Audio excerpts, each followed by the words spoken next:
जब भी प्रेम की बात होती है तो श्री कृष्ण और राधा के प्रेम की मिसाल सबसे पहले आती है।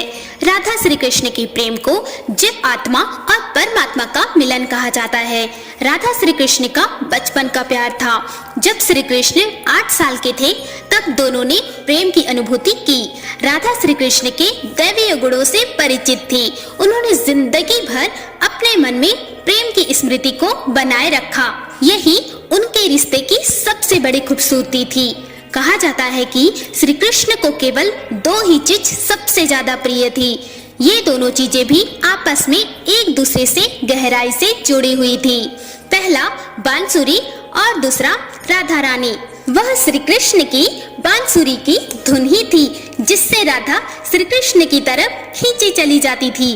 राधा की वजह से ही कृष्ण हमेशा बांसुरी को अपने पास ही रखते थे। भले ही कृष्ण और राधा का मिलन नहीं हो सका, लेकिन उनकी बांसुरी उन्हें हमेशा एक सूत्र में बांधी रही। श्री कृष्ण के जितने भी चित्रण मिलते हैं उनमें बांसुरी जरूर रहती है। बांसुरी श्री कृष्ण के राधा के प्रति प्रेम का प्रतीक है। श्री कृष्ण से राधा पहली बार तब अलग हुई जब मामा कंस ने बलराम और कृष्ण को आमंत्रित किया। वृंदावन के लोग यह खबर सुनकर बहुत दुखी हो गए। मथुरा जाने से पहले श्री कृष्ण राधा से मिले थे। राधा कृष्ण के मन में चल रही हर गतिविधि को जानती थी।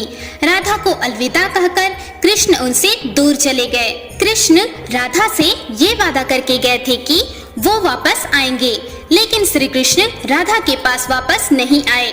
उनकी शादी रुक्मणी से हुई। रुक्मणी ने भी कृष्ण को पाने के लिए बहुत जतन किए थे। श्री कृष्ण से विवाह के लिए वह अपने भाई रुक्मी के खिलाफ चली गई। राधा की तरह वह भी श्री कृष्ण से प्यार करती थी।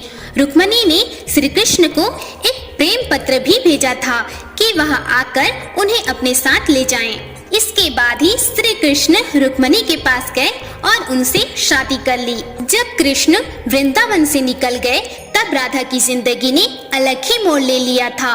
राधा की शादी एक यादव से हो गई। राधा ने अपने दाम्पत्य जीवन की सारी रस्में निभाई और बूढ़ी हो गई, लेकिन उनका मन तब भी श्री कृष्ण के लिए समर्पित था। राधा ने पत्नी के तौर पर अपने सारे कर्तव्य पूरे किए। दूसरी तरफ श्री कृष्ण ने अपने दैवीय कर्तव्य निभाए। सारे कर्तव्यों से मुक्त होने के बाद राधा आखिरी बार अपने प्रियतम कृष्ण से मिलने गई। जब वह द्वारिका पहुंची तो उन्होंने कृष्ण के रुक्मणी से विवाह के बारे में सुना, लेकिन वह दुखी नहीं हुई। जब कृष्ण ने राधा को देखा तो बहुत प्रसन्न हुए। दोनों संकेतों की भाषा में एक दूसरे से देर तक बातें करते रहे। राधा जी को कान्हा की नगरी में कोई नहीं पहचानता था। राधा के अनुरोध पर कृष्ण ने उन्हें महल में एक देविका के रूप में नियुक्त किया। राधा दिन भर महल में रहती और महल से जुड़े कार्य देखती थी। मौका मिलते ही वह कृष्ण के दर्शन कर लेती थी, लेकिन महल में राधा जी श्री कृष्ण के साथ पहले की तरह आध्यात्मिक जुड़ाव महसूस नहीं कर पा रही थी। इसलिए राधा ने महल से दूर जाना तय किया। उन्होंने सोचा कि वह दूर जाकर दोबारा श्री कृष्ण के साथ गहरा आत्मीय संबंध स्थापित कर पाएगी। उन्हें पता नहीं था कि वह कहाँ जा रही हैं, लेकिन भगवान श्री कृष्ण सब जानते थे। धीरे धीरे समय बीता और राधा बिल्कुल अकेली और कमजोर हो गई। उस वक्त उन्हें भगवान श्री कृष्ण की आवश्यकता पड़ी। आखिरी समय में भगवान श्री कृष्ण उनके सामने आ गए। श्री कृष्ण ने राधा से कहा कि वह उनसे कुछ मांगे, लेकिन राधा ने मना कर दिया। कृष्ण के दोबारा अनुरोध करने पर राधा ने कहा कि वह आखिरी बार उन्हें बांसुरी बजाते देखना चाहती है। श्री कृष्ण ने बांसुरी ली और बजाने लगे। कृष्ण ने दिन रात बांसुरी बजाई जब तक राधा आध्यात्मिक रूप से कृष्ण में विलीन नहीं हो गई।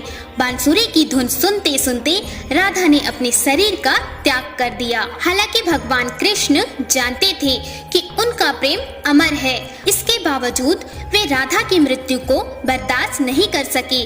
कृष्ण ने प्रेम के प्रतीकात्मक अंत के रूप में बांसुरी तोड़कर झाड़ी में फेंक दी।